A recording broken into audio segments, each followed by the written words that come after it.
Jau nemažai išmokome ankstesnėse pamokose, tačiau norisi dar kartelį pakalbėti apie svarbius žaidimo elementus – stovėseną ir judėjimo būdus.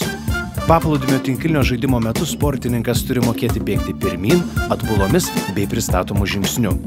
Judėti reikia nedideliais, o smulkiais žingsneliais. Norint taisyklingai judėti pristatomuoju žingsniu, būtina atkreipti dėmesį į taisyklingą kojų darbą.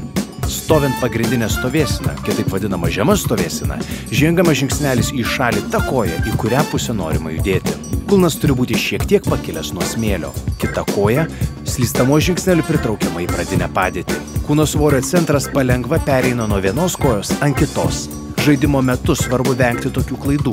Neišlaikoma pagrindinė stovėsena, judama šuoliuojant ir ant pilnos pėdos, žemyn nuleista galva, neteisingai paskirstytas svorio centras, judesio metu mosikuojama rankomis. Paplūdimio tinklinio žaidimo metu dažnai tenka judėti ir atbulomis.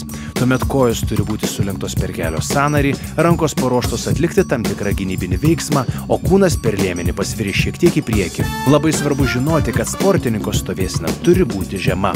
Reikia išmokti taisyklingai stovėti ir taisyklingai judėti. Kai tai atliksite automatiškai, galėsite koncentruotis tik į priešininko žaidimą ir perprasti jo taktinius veiksmus.